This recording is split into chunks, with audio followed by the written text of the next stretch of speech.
Greetings and salutations, friends. My name is, of course, Charles Q. Banks, and I would like to welcome you back to my playthrough of Bloodborne. Greetings. How's it going today? It's not going so well for good old Sherloque.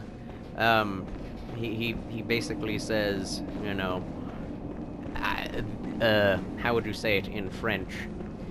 Le sang de la bête, c'est la mort de moi. Ugh. Et la revanche. Anyway, he's saying that the blood of the beast kills me, and I want revenge, is what I meant to say in broken French. But yeah, I'm not so good at French as to know exactly how to say that. I've been working on it, but I'm not aware.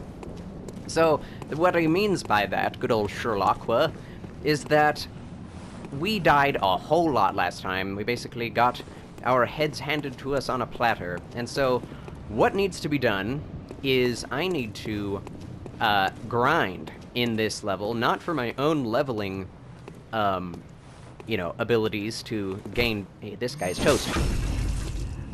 But... bye-bye.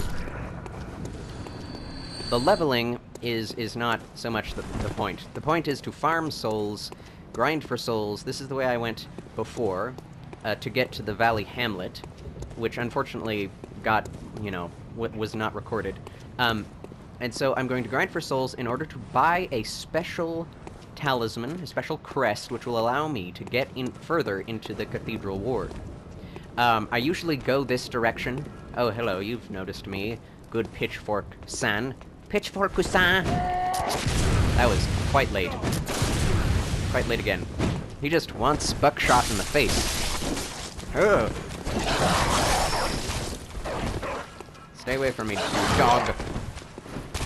You dog! It's not an insult to a dog to call them a dog. So yeah, that's the point this time. So I am sorry if it gets a little boring. I mean, to me, this is the most exciting part of the game, is just grinding. I love grinding. I'm kind of a grindy fellow. I like RPGs for that nature. For that point, that's part of my nature, is to enjoy RPGs just for their combat. And I love progression as well, and you're always progressing in this game, even in the New Game Plus version.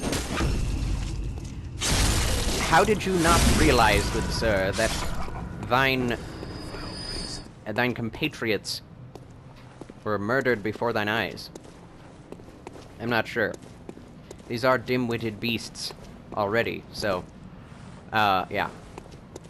As you can see, I have my top hat on, which is one of my favorite hats. I may change it up a bit. And here comes the hunter. This guy is really fond of his dogs. Oh dear. No. Oh dear.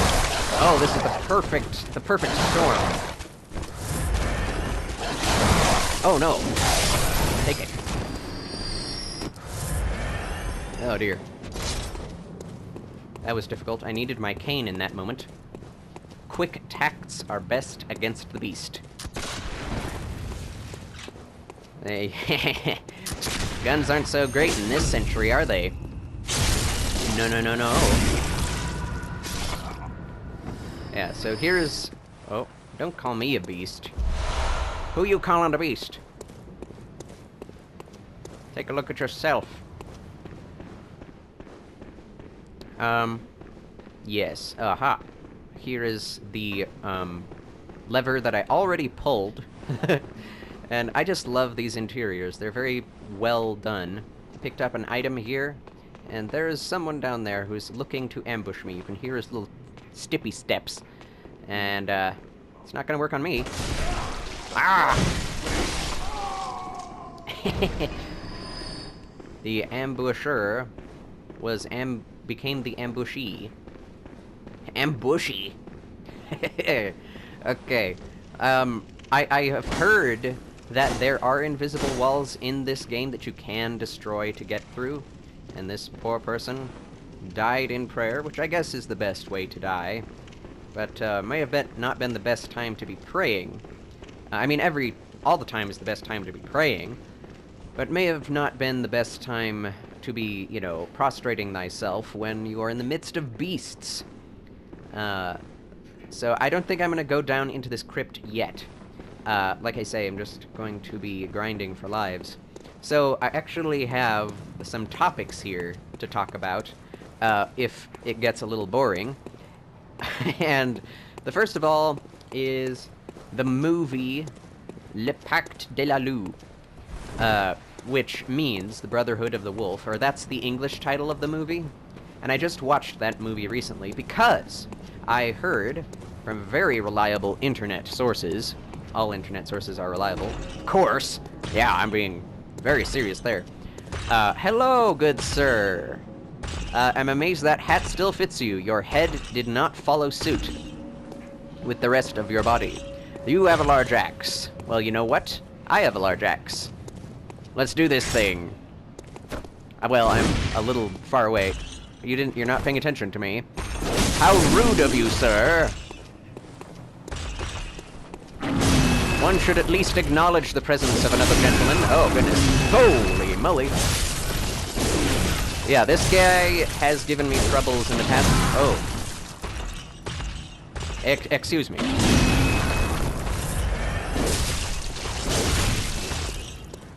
It's interesting fighting these guys because the last time I played this game, I was playing it in the New Game Plus. Oh. And yet again, I am dead. Oh my gosh. Yes, this is the strange thing about this game. There are difficulty spikes like this that are quite unusual. I mean, I guess you are out of the main area, which has mainly cannon fodder, or just what I called slaughter fodder. You can easily kill them. But this area, not so much. It has a whole lot of much larger guys that are much quicker on the draw. And, aren't that easy to stagger anymore. Hey, get on the ground. Stay there. Oh, man. That is the good thing about the axe, the hunter's axe, is that it does stagger enemies. But anyway, as I was saying, I heard from a very reliable internet source that may seem like a contradiction in terms, but this source says, and, you know, it is true, that the creator of this game saw this French movie called The Pact of the Wolf, or The Brotherhood of the Wolf, and was so inspired by the visuals and the action that he based this entire game off of those visuals. And not the entire game. There are lots of things in Le Pacte de la Loup that do not carry over, such as the zombies and, you know, that sort of thing. Wow, who knew? Using the axe in its half form, in its just normal hatchet form, was better than using it in its largened form for large creatures. It's probably best just using it in tandem with large crowds. It's basically a crowd control technique. But yeah, I watched Le Pacte de la Loup, and it's set in the 1700s, and I would call it a kind of... It's hard getting back into this game. It's been a while. It's been a few days for me. I'm hoping that it'll only be a day or so for you. Get on the ground! Oh! That didn't help, sir. Grabbing me did not help. So yeah, Le Pacte de la Loup is a werewolf mystery action thriller period drama, much like this game, which has a lot of the same style, but not for the same reasons. It has that same gothic horror feel because it is about an actual real happenstance in France, that made a whole village and whole city believe in werewolves for a time. The reasoning behind this... Oh, wow. Take that!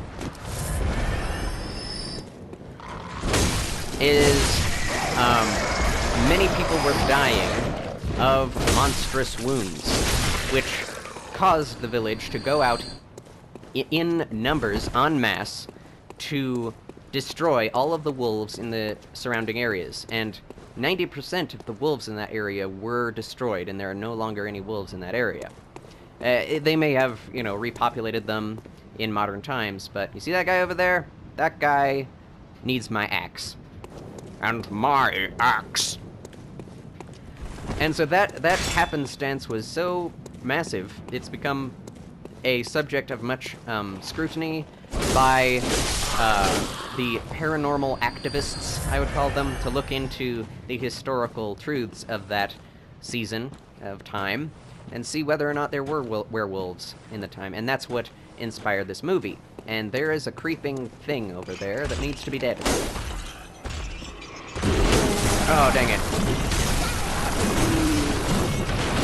I can't... Oh. See, that's what really knocked me off my game the last time, was going for the skittering animal. Oh. Take it.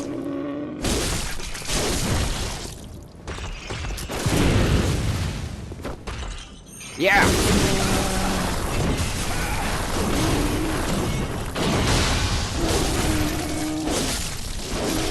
Oh, yes. My vengeance is at hand. Has been accomplished. And I already went down this area. Still very beautiful to look at. And it's worth noting, there's nothing really down here for me to get. I destroyed all these pots. Oh yeah, this treasure is yet unopened. Tempering Blood Gemstone. Now that we have the... I look awful. Sherloque, take a bath. But yeah, that will be useful to upgrading my weapon. And there's an item here that I never picked up because I never defeated that giant idiot. Ah, yes. The sunset on the world. This reminds me of the sun in Dark Souls, which was fake. And in this game, the moon is either fake, or is a portal to another world, or is actually the moon presence, which we will see in eventually what that means. That would be a spoiler at the moment. But in Dark Souls, the sun was being kept in the sky by magic. And when that magic was turned off, man, these werewolves, keeping people up. It's not night yet, so I don't know why I'd say keeping people up. This is the gate we want to get through, guys. Only a special emblem opens the main gate. Yes, and that's the emblem I am hoping to get. So I'm going to go all the way back to Central Yharnam, fight through a bunch of guys, and we haven't visited it since we defeated the Cleric Beast, and defeated Father Gascoigne. And so, this is a door that may open after a while. But yes. I am going to go all the way back there. It takes 10,000 blood echoes in order to buy that emblem from the dream. And my hypothesis about the sun in this game and the moon, all of that, is that Bloodborne is definitely connected. This is just a theory, my own opinions, based on the evidence. Central Yharnam. Such a metal sound effect. I mean, it's probably literally metal being scraped against each other that causes that effect. Nothing around here new. Nope. I love the particle effects in the air. It's very nice. It's as if everything is still burning, which there's not a whole lot of burning going on. Ooh, I forgot about these guys. My axe would do well in this situation. Hello! Ow! Okay.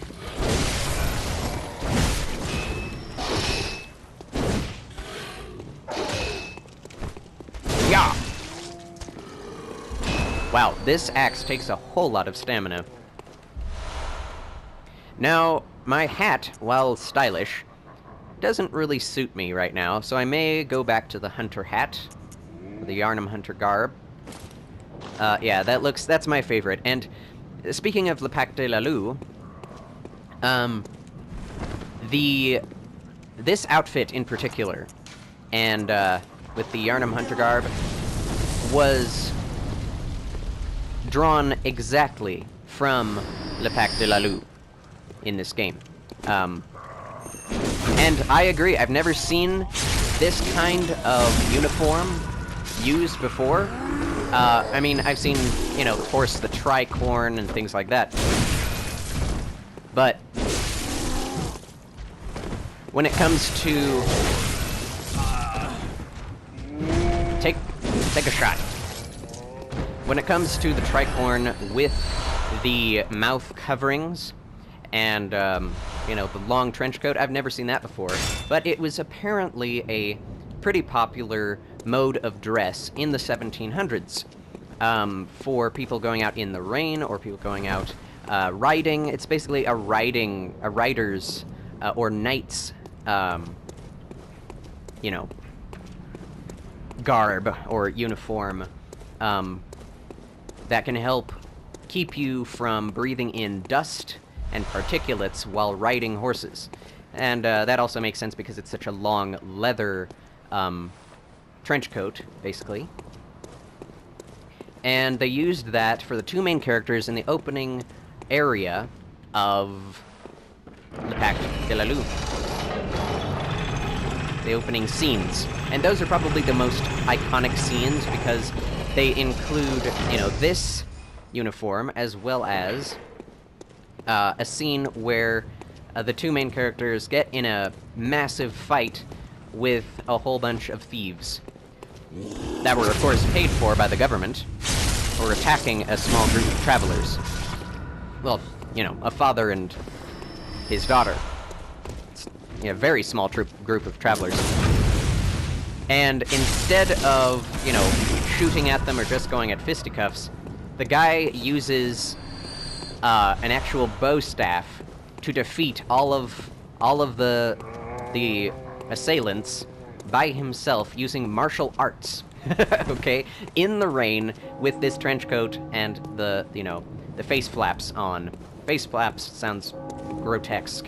But anyway, that was just beautiful in a very cool, kind of matrixy 1700s way that had never been seen before. And I recommend just watching that scene. I don't really recommend watching the whole Le Pacte de la Lue. You can if you want. It has a rather, you know, horrible sex scene in it that I would, you know, say just skip it. But other than that, it's just basically an action, adventure, revenge movie with gothic horror elements, which is right up my alley. But it's such a crude story, and it's crudely done, that I really don't care about it all that much. Like, watch it for the visuals and the action scenes. The story itself is rather basic, and it tries to be convoluted, tries to be rather complicated by making it seem like a Count of Monte Cristo story. And it is, of course. They do things like the main character's love interest is raped, and there's a lot of reasons for the main character to just go ham, go all out against the enemy and kill everyone. And that's the main reason for such movies, is for the action scene at the end, which is quite incredible. There's actually a guy who uses the, basically what is synonymous of the threaded cane in the movie. A guy uses this, not a cane, it's in sword form, but it's a bone sword, which is amazing, and he uses it just like this against the main character.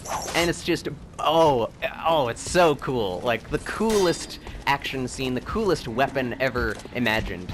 It's completely impractical because it would never work, scientifically speaking. But it's just amazing. Oh.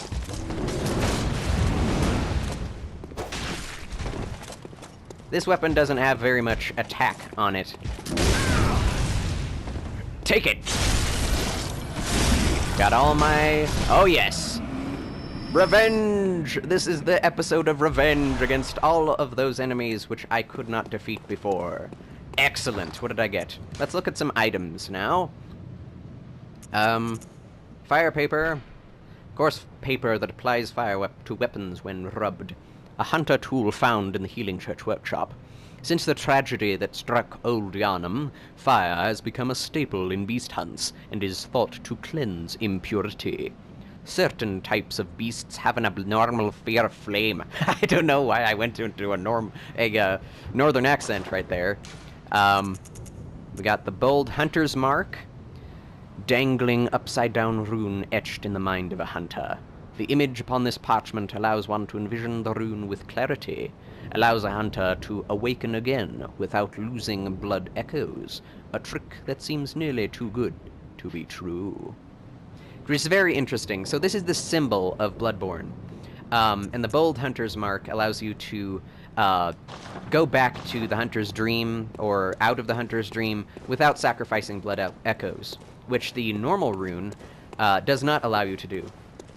And I've just got to say, I'm gonna keep with this weapon for a while. I don't know how long, but as long as it's viable, because it's just so much fun to use. So let's get hunting with it. Hello, sir. It is so much less powerful than the axe. Take it. I say that a lot, don't I? Take it! Put that on a shirt. Take it! I should be able to get to my goal of 10,000 echoes fairly quickly. Going at the rate I am going. And now that I've gone to the Cathedral Ward, I should be able to recruit some people from these houses. Wake up, sir! Wake up to your death. There's a hilarious line in Treasure Island, the original Disney movie, where... Or no, that's not it. I can't remember exactly when it happened, but something similar happens in Treasure Island, which again is set in the 1700s, 1600s. Oh, hello, I forgot about you. But in it, it's talking about how, you know, lots of people are being murdered, and one guy says, people waking up, getting their throats cut, people waking up with their throats cut. It's like, what? How do you wake up to get your throat, to realize your throat has been cut? That seems rather, illogical. If your throat has been cut, you're probably not going to wake up to realize that. You're just going to be dead. It, means that you've been killed in your sleep. So... Oh yeah, I love this weapon! Oh, it feels so good. I can play this game all day.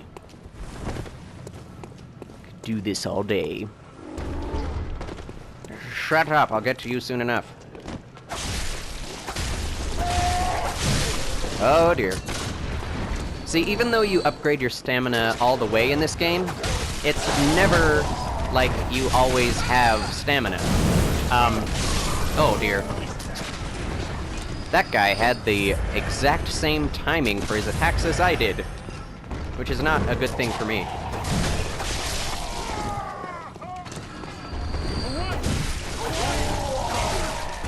I love the thrust attack in this game. Thrust, but yeah. It's great. You can go forward and... So cool. So much is so cool about this game, so yeah.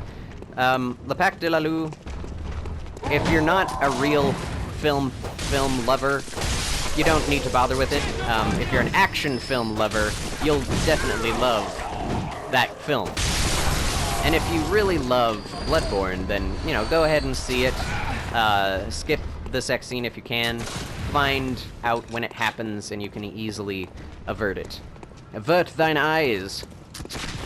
And it doesn't really serve any purpose. It just serves the purpose to show that the main guy and everyone went to prostitutes in those days. Isn't that great? Especially your main character. But, you know, it's that same thing where the main character is kind of a jerk. Kind of an idiot. He's smart, but he's also really cynical, critical. He's a real French rogue. He goes to prostitutes, he doesn't believe in God, which is kind of unbelievable, even in those days. Like, the Enlightenment was in full swing, but this guy is full-on, you know, nihilist, basically. He's very happy, and he's kind of a detective, and that has that going for it. But there's a lot wrong with the movie as well. And I'll get that in the next episode, I think. I've been going for at least 20 minutes. So we'll get the rest of those Blood Echoes in the next episode. So thanks for watching, everyone. God bless, and I'll see you in the next one. Bye-bye!